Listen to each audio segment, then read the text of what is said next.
Assalamu alaikum урматтуу телекөрүүчүлөр. Биз бүгүн сиздерге мына ушул Алтын Мазар жолундагы Ашуунун түбөлүндө жайгашкан ушул Табашмак таш деген момундай эл атап алган таштын жанынан салам айтып жатабыз. Бул жерде мисалы биз кетсек же башкасы да башка жака чет өлкөгө карап кете берсе башка ким калат?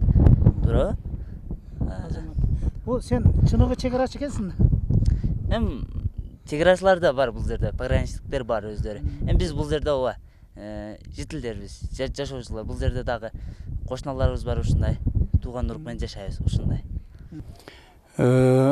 Бул жанагы монголдордун өзгөчө жашыруун сыр баяны «Сокровенное сказание монголов». Ал Чыңгыз хандын көзү тирүүсүндө жазыла баштаган. Ошондо дагы бегство Кушлука деген тема бар. Бирок ал аягында так айтылбай, он убит в местности Сарих-Кун дейт. Муну кээ бир тарыхчылар Саркол менен чаташтырып жүрөт. Сарих-Кун деген сөз кээ биринде Сарих-Кук деп жүрөт. Сарих деген көп дегенди түшүндүргөн экен. Кун дегенди кээ бирөөлөр мына бул тоолорду, ак чокулуу тоолорду шуну кун деп аташкан дейт.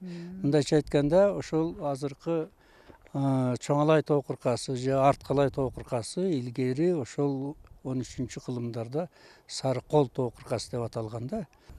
Ар ким өзүнүн жерин коргогондой, адилеттүүлүк менен, чынчылдык менен өзүнүн жерине эге болгондой болсун. Бардыгы патриот болсо, эч ким эч кандай жамандык кыла албайт. Кудай кааласа биримдик болсун, эл журтубуз тынч болсун.